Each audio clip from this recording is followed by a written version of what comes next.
Namaste friends, we start chapter 3 now, third chapter of the Bhagavad Gita. First was Arjun Vishad Yoga, second was Sankhya Yoga, now it's Karma Yoga. So here we go. Arjun Uvach, Arjun spoke. Arjun, just a reminder, Arjun means silvery white. In the Mahabharata serial, you see Arjun dressed up in a silver white robe, silver white clothes. That's the literal meaning of Arjun, silver white. So sharp and shining like silver. Arjun being the brightest warrior, as we know Arjun was. So the literal meaning also is very bright, extremely bright, silver bright. All right, Arjun Uvach, Arjun spoke. Jayasi chet karmanaste mata buddhir janardana tat kim karmani ghore mam niyojayasi keshava. So if you remember, in the second chapter, Krishna spoke on different philosophies, philosophy of knowledge, philosophy of action. So Arjun, like us, is utterly confused, and now he's asking for some clarification. Jayasi, better, superior. Jesht and Kanisht. Jesht means superior or senior. Kanisht means inferior or junior. Same word, same root, Jayasi. Superior. Superior if, Jayasi chet, if, karmanaste, from action, mata buddhir janardana, if knowledge is superior than action. Tat kim, then why? Karmani, in action. Ghore, ghor karm, this violent act of war, locative singular, in this extremely violent action of war, mam, me. Niyojayasi Keshava, O Keshav, O Krishna. Krishna's name, Keshava, Kesh, some handsome man, like that, an epithet of Krishna. Ho Keshav, He Keshav. Niyojayasi, you are making me indulge in this extreme war. If knowledge is superior than action, then why should I act? Why should I fight? That's his confusion. So Jayasi, superior. They are etymologically connected again, te and they, and mam and me are etymologically connected. They sound similar, they mean similar also. Same words, they and mam. Right, so now second verse. Vyamishreneva vakyena buddhim mohayasi vame tad ekam vada nishchitya yena shreyaha aham apnuyam. So Krishna, he's talking to Krishna. Arjuna is again requesting Krishna to be clear, don't confuse me. Vyamishreneva, interesting, unique word, rare word. Vya is hidden or veiled. Again, it might have that etymological connection, Vya and veil. Mishreneva, mixture, equivocal. Sometimes you're mixing knowledge and action and you're confusing me. So either be on one side or the other side. So he's talking to Krishna, he's saying, Vyamishreneva vakyena, by your mixed and veiled and covered and confused speech, buddhim mohayasi iva meva. You are confusing me. You are deluding my intellect. Buddhim, my intellect. Me buddhim, my intellect. Mohayasi iva mev. As if you are deluding my intellect. Tad ekam vada nishchitya. Tell me one thing clear and confidently, clearly nishchitya. Do make up your mind and tell me one thing to act, one thing to do. Knowledge path or action path. Yena shreyaha aham apnuyam. By which I can attain perfection. Apnuyam, obtaining, aham, I, shreyaha, the perfection, by which I can attain the perfection. So, vyamishreneva vakyena, buddhi mohayasi eva me, tad ekam vada nishchitya, yena shreyaha aham apnuyam. With speech that seems equivocal, you confuse my intelligence. Tell me surely this one thing, how should I attain the highest good? Which is the supreme? Which is superior? Knowledge or action? Now third verse, third chapter, third verse. Shri Bhagavan Uvach. Bhagavan, once again, simply means, Bhag means the wealth, the blessing. So Bhagavan, the one who is the highest blessed Lord. Right? Bhag gives us the word Bhagya, which means also fortune and so on. So Shri Bhagavan Uvach, blessed Lord, spoke. Lokesmin dvividha nishtha. So he's trying to categorize these two paths in a separate ways. So let's read the third verse and then I'll speak more. Lokesmin dvividha nishtha pura prokta maya nagha jnana yogena sankhyanam karma yogena yoginam. So he's saying, Krishna is telling Arjuna now, trying to clarify, Lokesmin, in the world, asmin, in this world, dvividha, dual, Right? The word dual and dvi and two are connected. Again, it etymologically Greek, Latin, English, and Sanskrit in the Indo-European languages. Dvividha nishtha. Two kinds of devotion or faith. Nishtha is still used this in North Indian languages, especially Hindi, Gujarati, Marathi. Nishtha, devotion, dedication. Pura prokta maya nagha. Spoken by me. So passive tense here. Pura, pre. Pura and pre again could be etymologically connected. Pura means primordial. And since ancient time, since primordial times, since previous times, Pura prokta maya, by me, anagha. He is referring to Arjuna as anagha, O sinless, O innocent one. Beautiful word that is using here. Anagha, and Arjuna also means, as I said, silver white. Anagha means sinless. Anagha is a popular name for girls in India today, especially North India. Jnana yogena sankhyanam. The one who are following Sankhya Yoga, they attain dedication, devotion, nishtha by Jnana Yoga, by following the path of knowledge. And Karma Yogena Yogina. But those who are yogis, they attain perfection by following the path of action. There are two paths.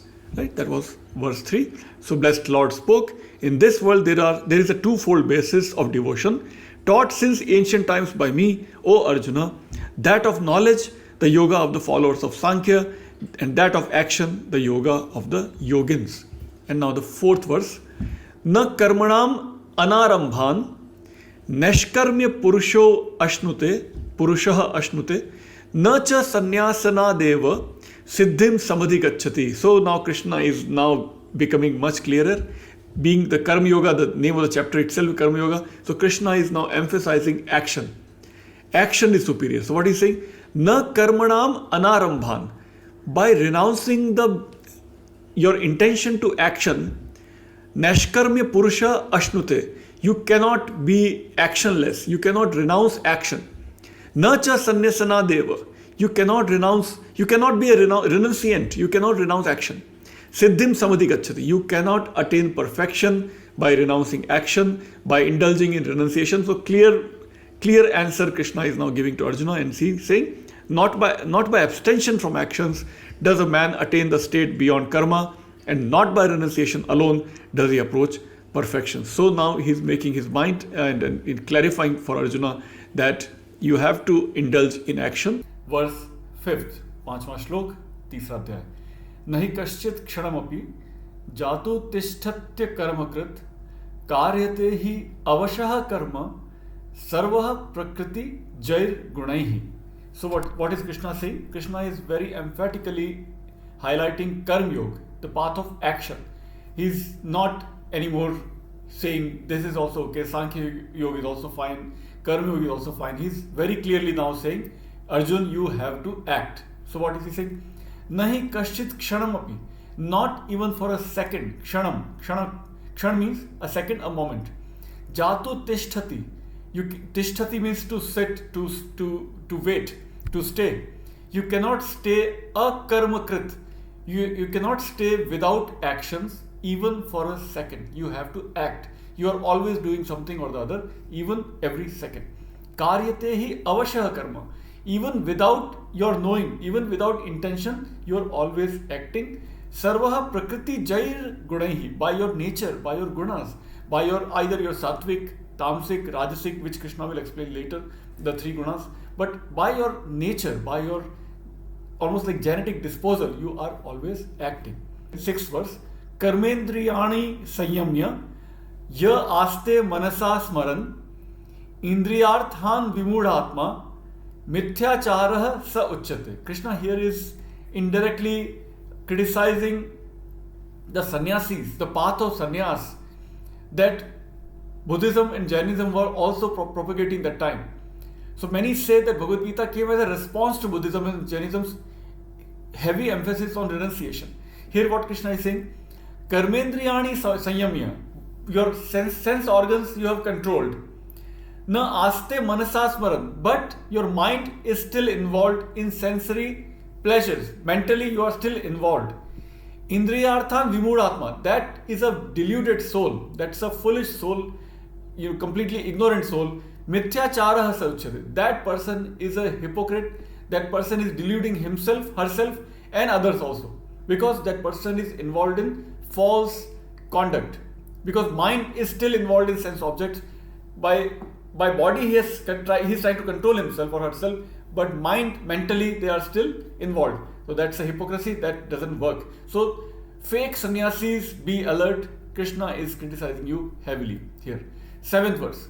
Yastu indriyani manasa niyamabhyar abhyate arjuna karmendriyaihi karmyogam asaktah sa vishishyate. But if you control your mind, if you're involved in action, then you are not getting attached to your actions, you're doing karma yoga.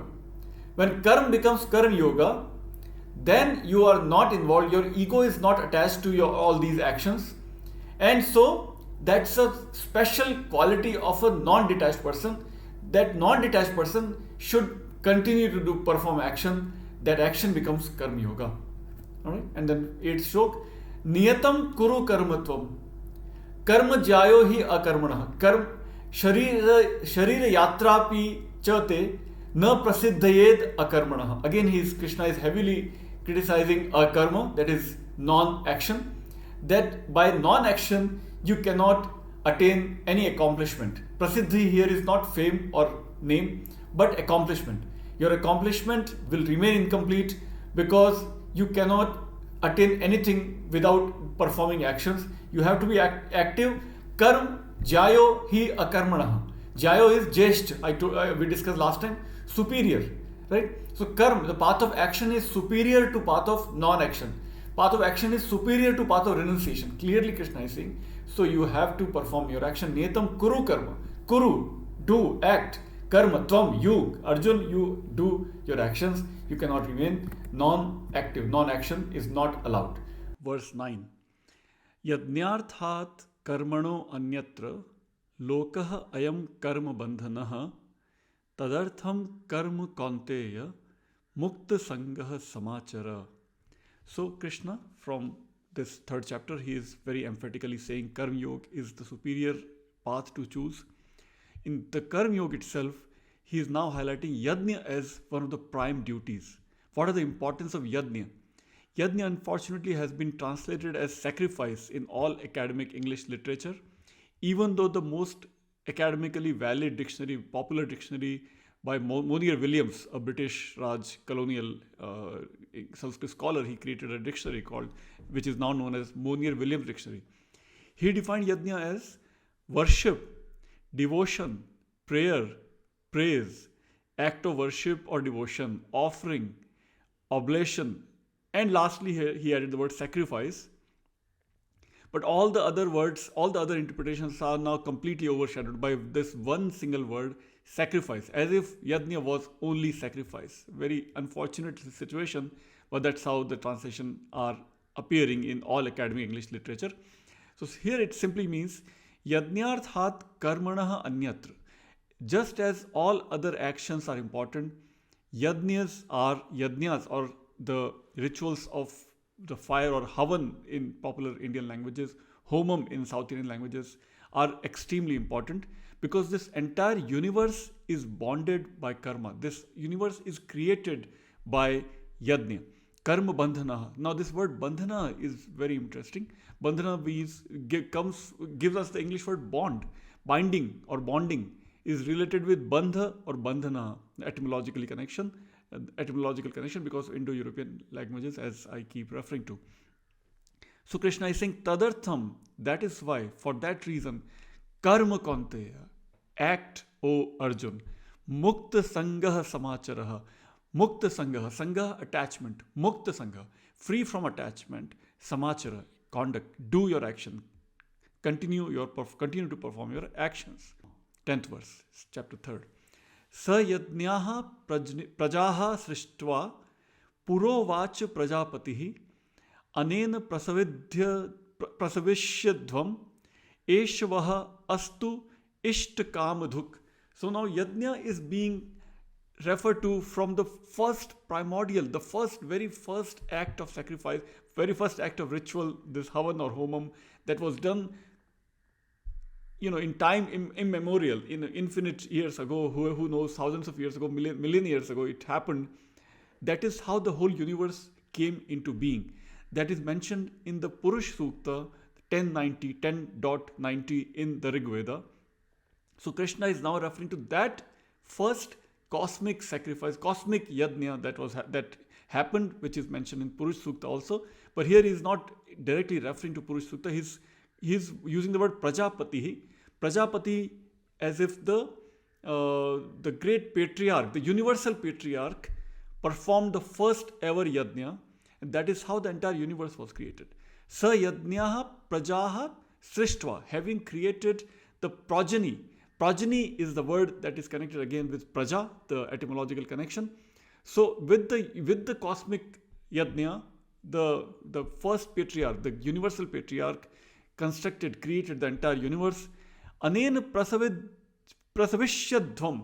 So you also flourish, you also bring forth all kinds of your desires, all kinds of your fruits of your labor. You should desire, you should obtain from the yajnas, from your actions. Action are equated with yajna here in the Bhagavad Gita, which makes complete sense, because yajna are not just sacrifices or animal sacrifice. They involved the socio-cultural actions by which the Vedic people also spread their cultural ideals and ideas across now what we now know as India. So as they migrated from Central Asia or Afghanistan region, definitely Afghanistan region, present-day Afghanistan region, from North India to South India and the entire region of India, this is how the ideas intermingled between so-called North Indians or so-called South Indians. For thousands of years, this intermingling has been happening. That is how the yajnas were performed, and they were used to spread the ideals. So they are also like Kamadhenu. Yajna is like Kamadhenu. Why? Because by actions you can perform, you can obtain all kinds of desired fruits. So yajnas, your actions are actually your Kamadhenu, the cow that fulfills all your desires. All right, now 11th verse. Devan bhavayata anena te deva bhavayantu vaha parasparam bhavayantah shreyah param avapsyatha. So by yajnas, you are making the gods come into existence. You are supporting the gods, and gods will in turn support you. Gods will bless you. Gods will make your existence happen. Parasparam bhavayantah, by this mutual exchange, mutual interchange. So Vedic ideas, or even in this Bhagavad Gita, this text, the idea is of interchange. The gods depend on us and we depend on God. So let's read the 11th verse completely. Devan bhavayata anena te deva bhavayantu vaha parasparam bhavayantah shreyah param avapsyatha. So you will obtain your desired fruits by this mutual exchange. So it's very interesting that the divinity, that the gods and goddesses were created by humans, and humans in turn were created by gods and goddesses. So it's a mutually beneficial relationship. That is what is highlighted by the Vedic idea in mentioned in the Rig Veda, the word called rhythm, which gives us the English word rhythm. Cosmic rhythm was maintained by yajnas, by human actions. The entire cosmos is maintained. So this interconnection is highlighted in the Rig Veda and now in the Bhagavad Gita as well. Verse 12. Ishtan bhogan hivo deva dasyante yajna bhavitaha taihi dattan apradayabhyo yo bhungate stena eva saha. Krishna is very extremely using strong word here. Stena. Stain gives us the English word steal. Those who are obtaining all kinds of fruits of their labor, but without offering to gods, are stealing. They are thieves. They are not supposed to obtain any fruits of their labor without offering to gods. So that's 12, verse 12. And then in 13th verse, same emotion is mentioned even more strongly. Yajna shishta shinah santo muchyante sarvakil bishayhi bhunjate te tvagham papa ye pachantyatma karanat. This is the verse that is used by millions of Hindus even today, especially in the Swadhyaya Parivar, for instance. They recite this verse, they recite this Sanskrit shlok, and say before every lunch and dinner and even before every breakfast. Why? It says that yajna shishta shinah santo. Those who are good people, those who are noble people, they consume food only as a prasad done after the puja or yajna or homam. Whatever is remained after offering to gods, after offering to divinity, Almighty, that remainder is to be consumed by humans. By this action, by taking as a token of gratitude, muchyante sarv kilbishay, all kinds of sins, all kinds of pap are freed from their souls. But bhunjate te tvagham papa, tu agham, bhunjate tu agham. Agham is pap, extremely serious sins, extremely serious negative karmas you are consuming if you do your cooking or your digesting, your consumption of food, if you do only for yourself, that is an extremely negative papa, extremely negative sin. For a lack of better translations, pap is translated as sin, or even though sin and pap are not exactly same, but you get the idea that negativity you are consuming if you don't offer to gods first and you take it just out of your selfish reason. That is not to be done. Verse 14th, extremely interesting verse. The whole cycle of creation is mentioned here. Annat bhavati bhutani parjanyat anna sambhavah yagyat bhavati parjanyah yajnah karma samudbhavah. So what a wonderful cycle Krishna explains here, that beings exist from food, annat, food, bhavanti, happen, create, come into existence, bhutani, beings, parjanyat, water, rain, parjanyat, from rain, anna sambhava. So rain gives rise to food, anna. But where does the water come from? Water comes from yajna, the human actions of fire, homam and havans and yajnas. Yajnat bhavati parjanya. So yajnas create water. And yajna karma samudbhava. So our actions, human actions are being performed to perform the yajnas. Yajnas create water, that is rain. Rain creates grain, and grain creates the creatures. So this is how the cycle of creation goes on. Water and beings and food are all interrelated. So one should keep performing actions, karma yoga, without any attachment. That is the moral teaching. That is the spiritual teaching by Krishna. Verse 15th. Karma brahmodbhavam viddhi brahmakshara samudbhavan tasmat sarvagatam brahma nityam yagye pratishthitam. So Krishna is talking about the cycle of cosmos. So in the previous verse he said that from water the grain happens, from yajna water happens, rain happens, from rain grain happens, and from grain all the beings in the universe happen. So similarly, continuing with that cycle of chain reaction that he has been explaining in the previous verse, he is saying the same thing. Arjuna, know that ritual action originates in Brahman. The Vedas give rise to the rituals, that is yajnas.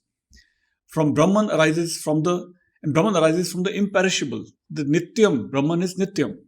Therefore, the all-pervading Brahman is eternally established in the Yajnam. From Yajnam to Brahman, Brahman to Yajnam, vice versa.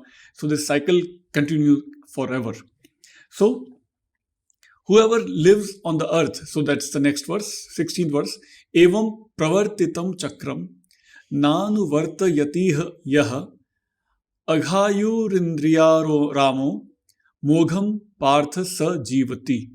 So what he's saying is that whoever is following this cycle with detachment will be fine.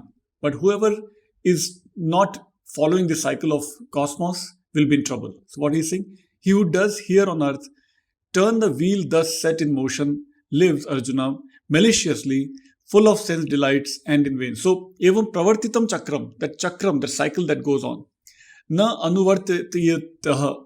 So if you're not following that cycle, agha ayurindriyaram, and you seek pleasure, you seek aram. So Ramo here is not the Lord Rama, but here is aram. If you take aram, you take pleasure in indriyas, senses, then you are in trouble. You are a ghor papi. You are doing all kinds of negative karmas. So this aram that is added to indriya here in the Bhagavad Gita gets done all the time in North India. You know, when people use such words as Ayaram, Gayaram, Panchayatiram, Palturam. So this Ram is kind of suffix for many, many words. Ram is not referring to Lord Ram, referring to Aram. Those who takes pleasure in Ayaram, Gairam kind of politics. Then it becomes that word Ayaram and Gairam. Here, Indriyaram. Mogham, extremely serious sin, Parth Sajivti. He lives in Pap if you ignore the cycle of cosmos. Then verse 17. Yastu Atmarati Reva Syad Atmarata Prishcha Manavaha Atmanyevascha Santushtam Tasya Karyam Na Vidyate. He whose delight is only in the self with a capital S, whose satisfaction is in the self with a capital S, and who is content only in the self. For him, the need to do does not exist. So Krishna is almost like talking about himself, that he is supreme self, supreme cosmic self, Brahman. He is delighted in his own self. He does not need others to delight, to receive any kind of pleasure. So his ultimate content, he's contented within himself. So doesn't need to act, doesn't need to bother about anything else. So how should one act? One should act in verse 18th chapter 3rd chapter 18th verse. Na eva tasya kriten artho na kriten aha kaschana na cha asya sarva bhuteshu kaschit artha vyapashrayah. He who has no purpose at all in action, no selfish purpose, or in non-action. Again, no selfish purpose in non-action. And he has no need of any being, completely selfless, for any purpose whatsoever. Verse 19th. Tasmat asaktah satatam. With that detachment, tasmat asaktah satatam karyam karmam samacharaha asaktah hi acharan karma param apnoti purushaha. A person, a purush. So purush here is purushaha. So pu is a long u here, long u, but usually purush is written with small u. Both mean the same thing.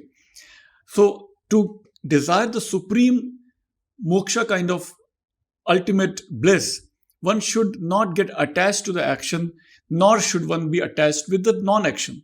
Therefore, constantly unattached, perform that action which is your duty. Indeed, by performing action while unattached, a person attains the supremehood, the moksha. The param gati is obtained only by such an action. Verse 20. Karmanaiva hi sansiddhim asthita janakadeyaha loka sangraham eva api sampashyan kartum arhasi. Krishna quotes Janak here, that great kings such as Janak attained siddhi, attained accomplishment, the supreme accomplishment, moksha or siddhi, by action. Lok sangraham eva api. Even for lok sangraham, one who is detached with his own actions, who is completely selfless, must do his actions for lok sangraha. Lok sangraha is not merely accumulating people, but for their upliftment, their betterment. One should continue to perform actions. So that perspective, sampashyan, that perspective you should have like Janak had, and you should continue to perform your actions. So Krishna is inspiring Arjuna to perform actions for Lok Sangraha. Lok Sangraha became extremely important word for Lokmanya Tilak when he wrote his commentary Gita Rahasya in the Mandle jail in Rangoon. That is what the word he also used a lot, because that time India needed people to worry, to have this concern for the society, not just one's own selfish kind of moksha, but to take the entire country with them. So almost all leaders interpreted Bhagavad Gita for different agenda to awaken the masses. So that is what Lokmanya Tilak also did. And then 21st verse, chapter 3rd, Yad acharati shreshthas tad eva etaraha janaha sa yat pramanam kurute lokaha tad anuvartate. Yad acharati shreshthas. As the better people, as the leaders of the society, as they behave, as they conduct, as their conduct is, tad eva etaraha janaha. People also follow that conduct. Sa yat pramanam kurute. How he practices his actions, how he performs his actions, that is taken as a praman, as an evidence. Whatever way the leaders are doing, people follow. Lokaha tad anuvartate. People follow the leaders. So leaders should be very careful how they perform their actions. They should be extremely careful. They should be never sit idle. They should continue to perform actions for the social charity. Verse 22nd. न मे पार्थास्ति कर्तव्यम त्रिषु लोकेषु किंचन न अनवाप्तम अवाप्तव्यम वर्त एव च कर्मणि. So Krishna is talking to Arjun and he's saying that I am beyond all actions. I do not have to perform anything. I can remain completely idle, yet I continue to work. Trishu lokeshu kinchana. Nothing in the three worlds. Trishu, three. Tri, trilogy, right? Tri, Trishu, three, and three, Trishul, trident. All these words are connected. Indo-European languages, as I keep saying. So he's talking to Parth, that is Arjun. Asti kartavyam, there is nothing to be done. Na anavaptvam, nothing to be obtained. Na avaptavyam, nothing to be obtained, nothing that is not already attained by me. Varta eva cha karmani, yet I continue to work. I continue to perform actions. Varth means to perform, which gives us the Hindi word baratna, काम baratna या अपना कर्तव्य करना, baratna, वर्तन करना. Alright, 23rd verse now. यदि ही अहम न वर्तेयम जातु कर्मणि तइन्द्रतः मम वर्तमान अनुवर्तन्ते मनुष्याः पार्थ सर्वशः. If I do not perform, if I do not act, varteyam, that is optative, if I should not engage, if I should not work, jatu karmani atandritah, that is a really unique word. Atandritah means free from laziness, free from lassitude. If I sit idle, if I become lazy, if I become lethargic, the whole creation, so to say, will come to an end. So I continue to perform actions so that people also follow me and they keep active. So, mama vartman anuvartante. Anuvartante, to follow. Follow in the creator's footsteps in a way. Mama, my, by following me, people also act. Manushyaha partha sarvasha. All, everywhere, manushyaha, people are acting, following in the way I also keep active. 24th. Utsideyur ime loka न कुर्याम कर्म चेदहम शंकरस्य च कर्तास्याम उपहन्याम इमाः प्रजाः उत्सिदेयुस्. They would perish if I do not act. न कुर्याम कर्म चेदहम, if I don't perform, च aham, if I don't perform, then what happens? Sankarasya cha kartasyam. All the actions, all the varnas will become mixed and confused. People would forget their duties. Upahanyam, they would be destroyed. They would be smitten by all kinds of confusions. So to avoid all that confusion, I keep actively working. 25th verse. Saktaha karmani avidvansah yatha kurvanti bharata kuryat vidvans tatha asaktash chikirshur loka sangraham. His favorite word, Krishna's favorite word, Lokmanya Tilak's favorite word, Lok Sangraha, and Pandurang Shastri Athavale, Dadaji's favorite word. Lok Sangraha simply is not Sangraha of Loka. That even an actor can do, or even a politician can do. Organizing people or accumulating people at one spot, that's not Lok Sangraha. Lok Sangraha means altruism. Altruism means to work for uplifting people, to inspire people to keep working for their own upliftment. So that should be the motive for the ones that have already, even those who have attained their moksha, those who are like Krishna, those who are beyond everything, Buddha, Mahavir, Krishna, even they are working. They are always preaching. They are always working with people. That kind of Lok Sangraha is mentioned by the Bhagavad Gita also. So, Saktaha Karmani Avidvansa. Just as unwise are attached to their actions, they are still acting. Kuryat Vidvansa Tatha Asaktaha. The wise people, like Buddha, Mahavir, Krishna, those who are Jivan Muktas, they should keep active, they should keep performing actions with detachment towards their actions. Chikirsha. Chikirsha is a really great word. Chikirsha means they should desire to act. Chikirsha, Vijigisha, Jijivisha, these are all desiderative, which shows the desire to do something, desire to act, desire to live. That is Jijivisha, desire to win. Vijigisha, desire to act. Chikirsha. So their desire to act should demonstrate in their will for Lok Sangraha, in their actions for Lok Sangraha. Lok Sangraha, people's upliftment. 26th verse. Na buddhi bhedam janayet ajnanam karma sanginam Joshayet sarva karmani vidwan yuktah samacharan. Josh word here gives us the Persian Urdu word Josh, enthusiasm, or people who are attached to their actions. Let us keep motivating them to keep active. Let's not diminish their Josh. Let's not diminish their enthusiasm.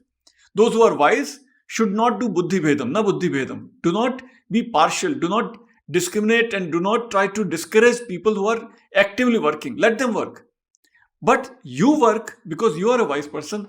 You should work with detachment. Vidwan yukta samacharan. Like a yogi, your actions should be, you should be skilled in action is yoga, right? Yoga karmasu kaushalam. Krishna has already explained earlier in the Bhagavad Gita. So your actions should be like a yogi, but if others are working with attachment to their actions, you should not criticize them. You should not do any kind of discrimination. Let them work in their own way. Let's not discourage their actions, is what Krishna is saying. Because people who are attached to their actions, let's say people who are doing rituals, and you are beyond rituals, that doesn't mean you start criticizing the mundane rituals. Let them be active. Do not discourage. Do not be partial. Do not make any distinction that you are wise and they are unwise. Do not do all those things. 27th verse. Prakrtehe kriyamanani gunaihi karmani sarvashah ahankar vimudhatma karta aham iti manyate. Ahankar vimudhatma bahuvrihi samas. Those ones whose ego has deluded their self, they think, they regard that I am the doer. They have forgotten the distinction of kartatva and bhoktatva. Because of the physical qualities, the actions will be automatically performed anyway. But in their delusion, they start attaching their selfhood with the action. Their self should be detached from actions, but because of their delusion, they forget and they start mixing up. So 28th verse. Tattvat ittu mahabaho gunakarma vibhagayoho guna guneshu vartanta iti matva na sajjate. So those who know the truth, those who know the reality, you, Arjun, based on the division of guna and karma, you know that the qualities automatically, physical qualities automatically get the actions done. So you should not be attached to your actions. Once again, the message is be detached from your actions like a wise person, and you should perform your actions in a nishkam karma yoga way. So you should do it as a yogi, as a karma yogi. 29th verse, chapter 3rd chapter, 29th verse. Prakrtaihi guna sammudhaha sajjante guna karmasu tan akritsna vido mandan kritatsna vin na vichalayet. Krishna is a bit critical here. Those who are deluded by the qualities of material nature are attached to the actions of the qualities. The perfect knower should not disturb the foolish men of incomplete knowledge.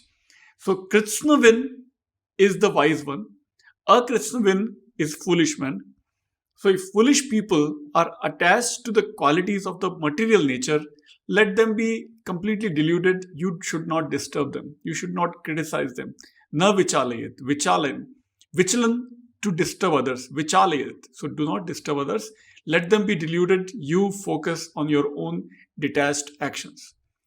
Verse 30.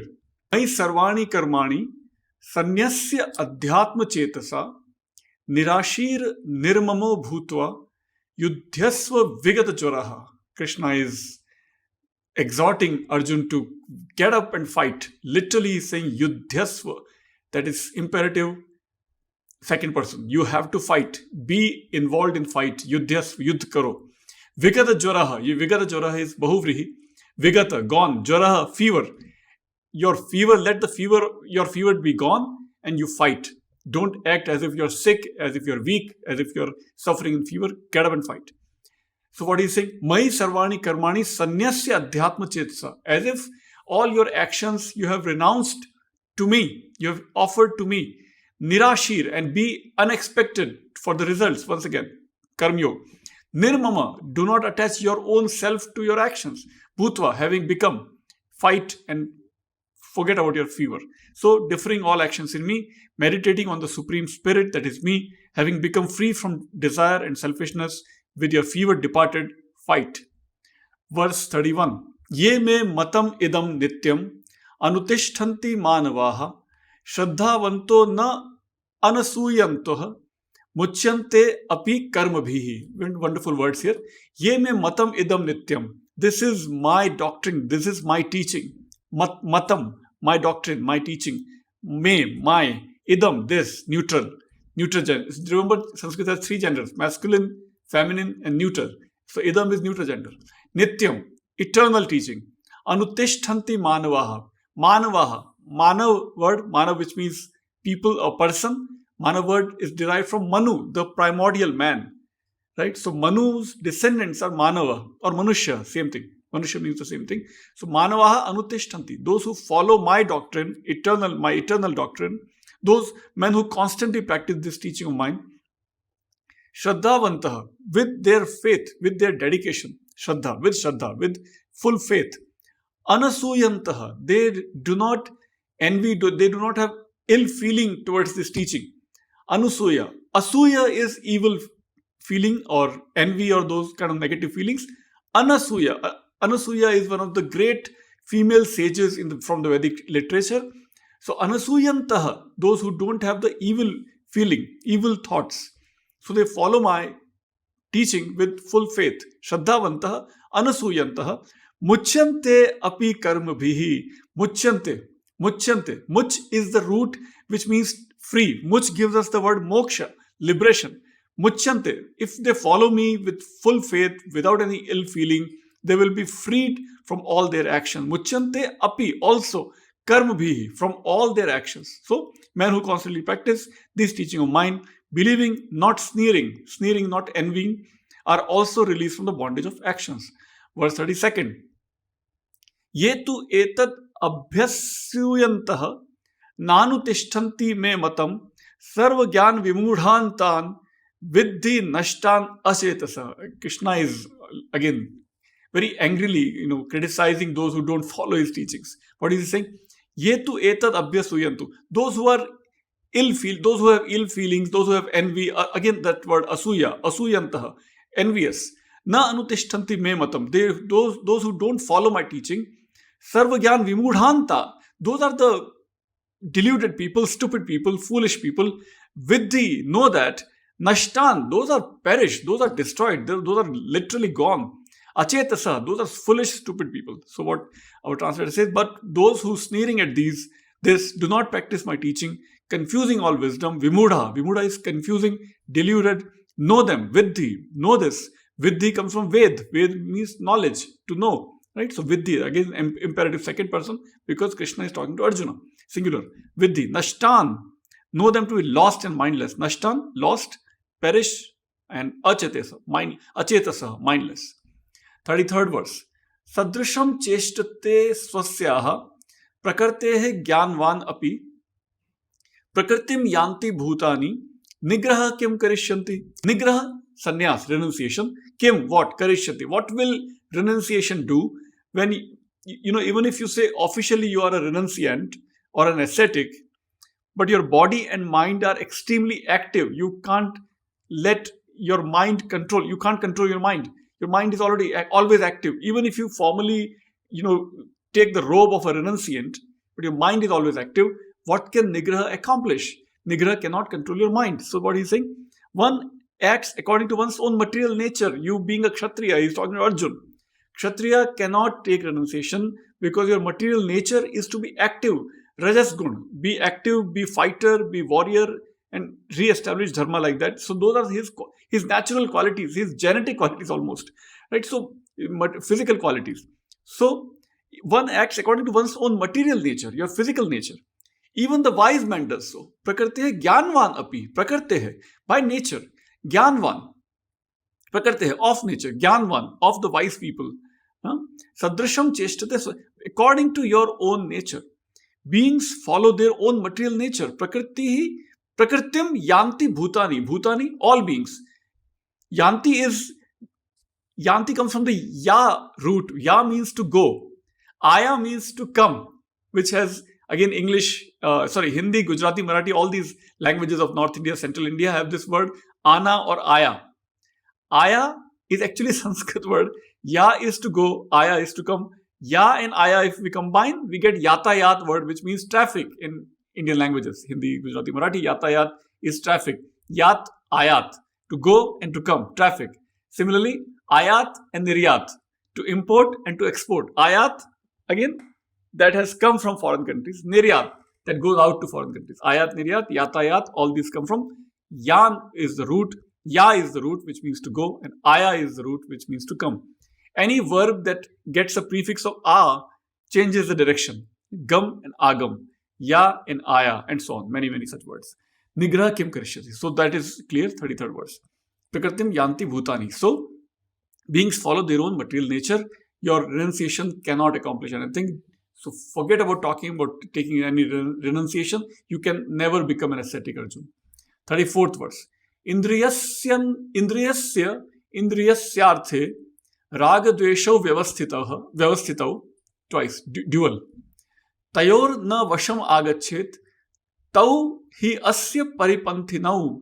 Passion and hatred are seated in the sense in relation to their objects. Passion and hatred are in your senses. Rag and dvesh. Raga, dveshau, dual. Again, Sanskrit has 3 numbers, singular, plural, and dual. So, rag, dveshau, dual. Vyavasthitaha, indriyasyarthe.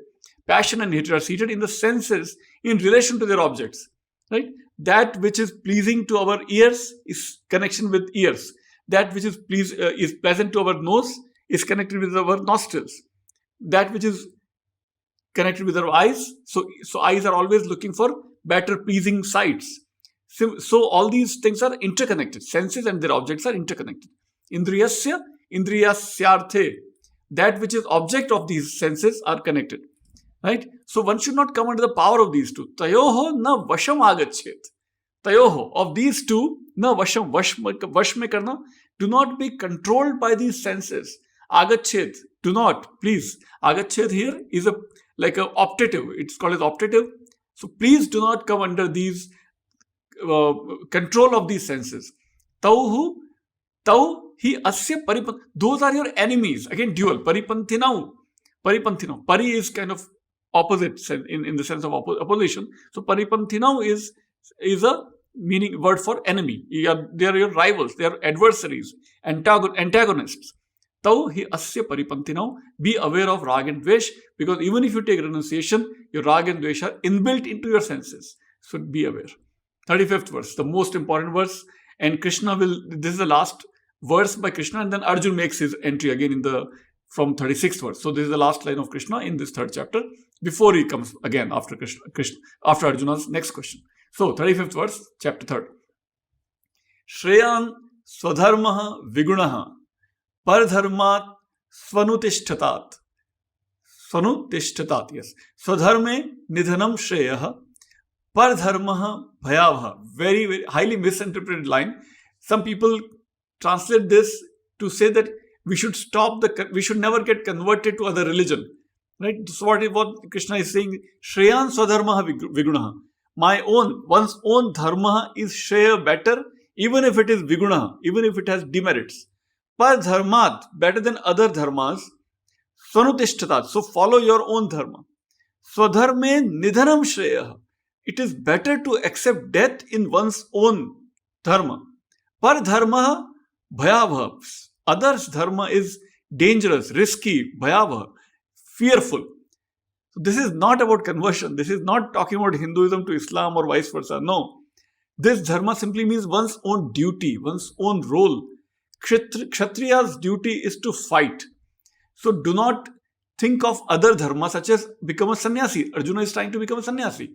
So if you change your dharma, change your duty, your aptitude from the role of kshatriya to role of sannyasi, that would be worse. So better to fight in the war and die a kshatriya's duty, kshatriya's death, virgati, rather than think of sannyas and changing your dharma and trying to live a life of a sannyasi.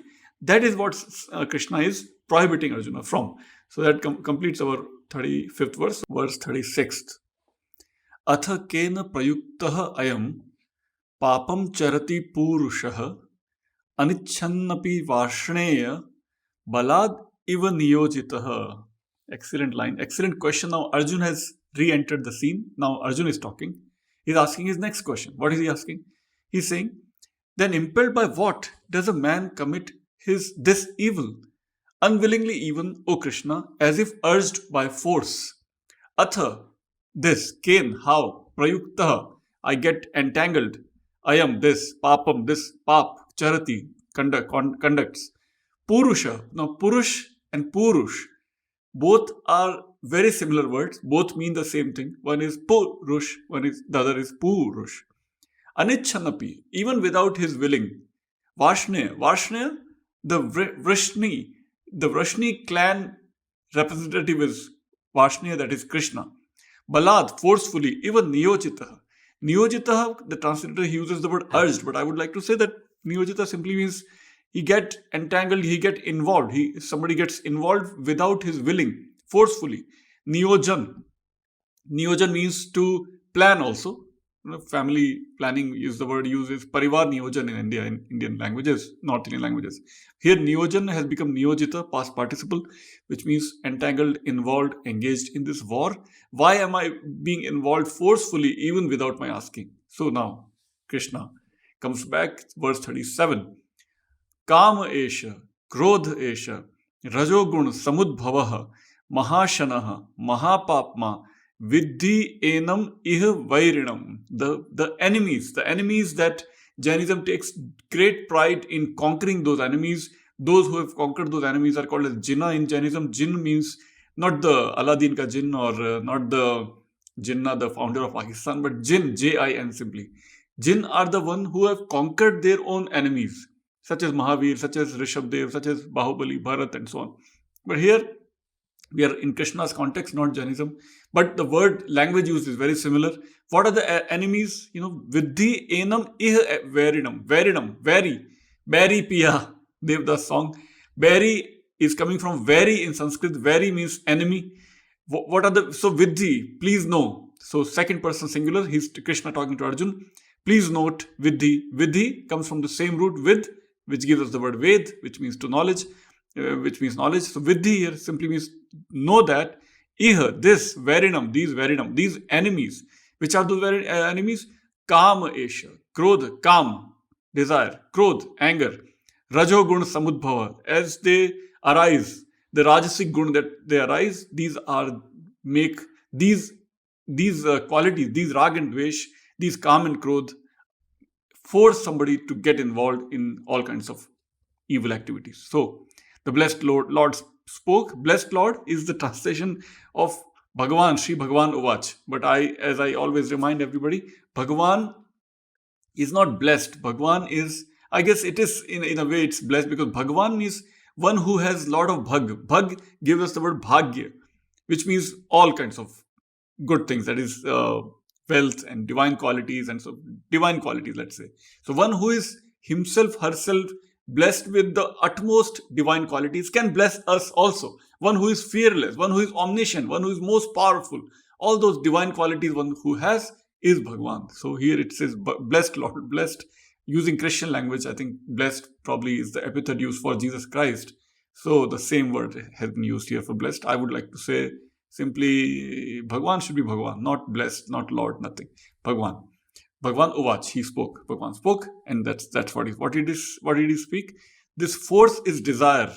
The force is anger. The force of anger, the force of desire, is the source of the Rajas guna. Rajas, Sattvic, Rajasic, and Tamasic, the three gunas that comes from Sankhya Yoga. We'll get into more details. There is a separate chapter on the three gunas in the Bhagavad Gita later on. Voracious and greatly injurious. Mahashanaha, voracious, they consume everything. And greatly injurious, Mahapapma, they make us do a lot of evil things that become injurious to our personality, to our spiritual development. Know this to be the enemy. Viddhi enam ihvarinam, like I mentioned. Alright, 38th verse. Dhume na vrihate vanni yatha adarshah malena cha yatha albane avartah garbhas tatha ten idam avratam. Beautiful line, beautiful epithets and comparison. So let's read the translation, then we'll take a deeper look. As fire is obscured by smoke, dhumena avriyate vannihi. Vanni is fire, dhum is smoke. Dhum and dhumr both mean smoke. Dhumrupan, smoking. Here it is dhum. Dhum ena vriyate. Avriyate. Avriyate means to cover. Avran means cover. Avriyate means covering. Avriyate, passive voice in a sense. Vani, fire is covered by smoke. As fire is obscured by smoke. Mirror by dust. Yatha adarshaha malenacha. Excellent word. Nobody could ever imagine that mirror can be called as adarsh. How? Adarsh is ideal, right? But here, mirror is adarsh. Why? Darsh, when our eyes look at something. Adarsh, when something else looks at our eyes. So mirror is looking at us. We look at mirror, mirror looks at us.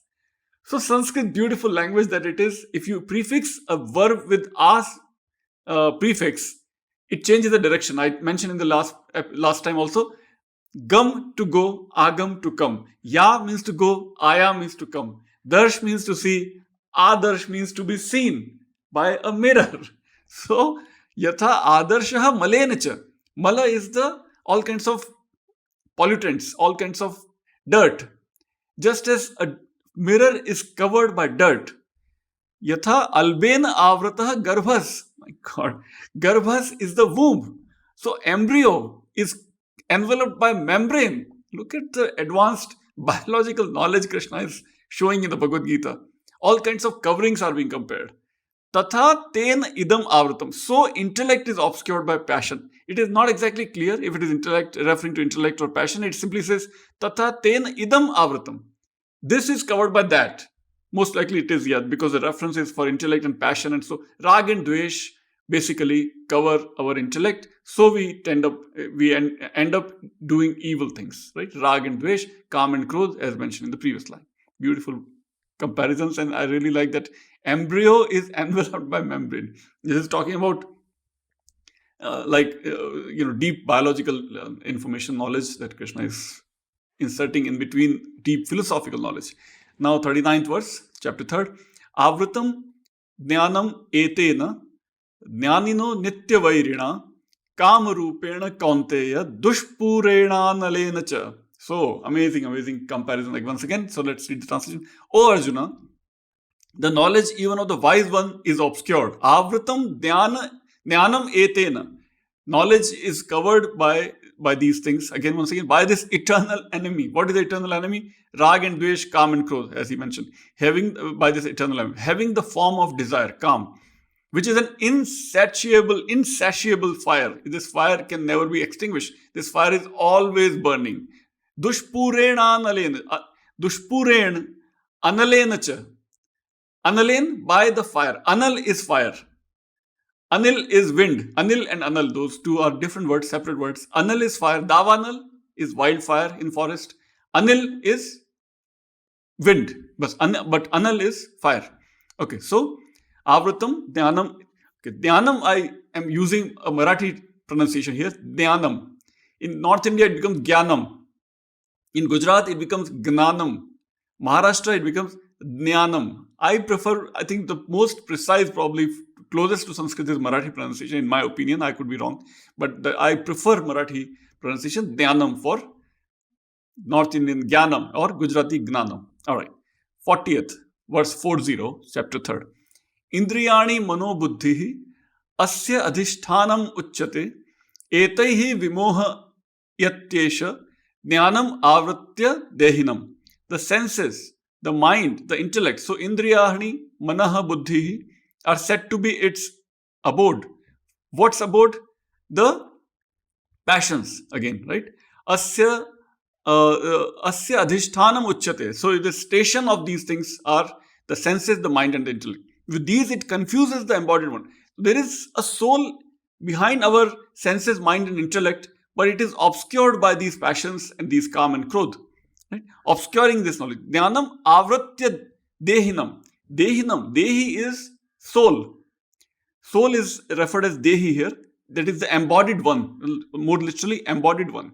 Which is our true being, true self, is our soul, Atman. But Atman is obscured by senses, Atman obscured by all these passions which are residing in our senses, our mind and intellect. Indriyas, our manaha and buddhi. Okay, 41st verse, 3rd chapter. Tasmat tvam indriyani adau niyamya bhartashaha papmanam prajahi hi enam jnana vidnyana nashanam. Therefore, restraining the senses, tasmat tvam indriyani adau, from the beginning itself. First, oh Arjun, first, in the beginning, adau. Adi and ant, right? Adi and ant, beginning and end. So, adau, from the beginning, in the beginning itself, tasmat, therefore, tvam, you, niyamya, control your senses, regulate your senses, right? Restraining your senses, right? Papmanam prajahi hi enam, kill this evil demon, prajahi. Prajahi, praja, it sounds like progeny, but here prajahi is to kill, to destroy. It comes from han root, han, which gives us hunting in English. Hunt, hunting, hunt and hunt, they are connected. That hunt root has been taken here to mean prajahi is to kill it, to destroy it. Papmanam prajahi hi enam. Please kill it. Not please, but just kill it. Jnana vidnyana nashanam, which destroys knowledge and discrimination. Jnana and vidnyana. Jnana is knowledge, vidyan is discrimination, nashanam, it's a bahuvrihi samas, right? It's all combined together, or so many words they have combined. Jnana, vidyanam, vidnyana nashanam, knowledge and discrimination destroying. That passion, kam and krodh, they destroy knowledge and discrimination. So you take care of this ancient enemy, this eternal enemy in the beginning itself by controlling, restraining your senses, controlling your senses, controlling your mind and intellect. That is how you control these eternal enemies. 42nd verse. Indriyani paranyahur indriyebhyah param manaha manasastu para buddhir yu buddhehe paratastu saha. So, now beyond senses, so they say that the senses are superior. Indriyani parani ahur. The mind is superior to the senses. Indriyebhyah param manaha. Indriyebhyah, from the senses, param, supreme, is manaha, mind, right? Then, moreover, the intellect is superior to the mind. Manasas tu para buddhir. Intellect is beyond mind. And finally, yu buddhe paratas tusa. That which is superior to the intellect is the self. Amazing hierarchy Krishna has drawn here, which matches with the mental science, the inner sciences mentioned in the Yoga Sutra and Buddhism and many other traditions of India, where they say that mind is beyond the senses, right? Then intellect is beyond mind. But soul, your true self, is beyond your intellect also. Right? So once again, they say that the senses are superior, but the mind is superior to the senses. Intellect is superior to the mind. And that which is superior to intellect is the self. So self, that is your soul, your atma, your true being, is beyond your senses, your body, mind and intellect. Beyond all that is your true self. And the last verse of chapter 3 now, 43rd verse. Evam buddhehe param buddhva sanstabhyatmanam atmana. Sanstabhyatmanam atmana, long word. Jahi shatru mahabaho kam rupam durasadam. Thus, having known that which is higher than the intellect. So you need to know that which is higher than intellect, your true self, through your intellect. It is beyond intellect, but the only instrument that you can employ to reach that highest being within you, your true Atman, you can reach it through only intellect, because that's your only. Through intellect, you have to discard intellect in the end, but you have to reach yourself, your Atman, through intellect, right? Sanstabhyatman atmana, sustaining the self by the self. It is sustained by self. Jahi shatru mahabaho, kill the enemy. Once again, Jahi means to kill. Shatru, this shatrum, accusative. Mahabaho, Kamarupam durasadam, which has the form of desire and is difficult to conquer. Kamarupam, form of desire, durasadam, very difficult to conquer, but you have to conquer to be able to get to your true self. That completes chapter 3, yoga of action or karma yoga. So you have to perform karma, but Krishna is really preaching about how to control your mind, because karma yoga with attachment, with desire, with anger is not Karma Yoga. Karma Yoga has to be done without anger, without desire, without rag, without dvesh. All those enemies have to be controlled by restraining the senses, and then the action, when it is performed as an offering to the highest Brahman, highest transcendental phenomenon, then it becomes Karma Yoga, and that is how Krishna defines Karma Yoga. So we'll now conclude chapter 3rd and we start chapter 4th from next time. Thank you.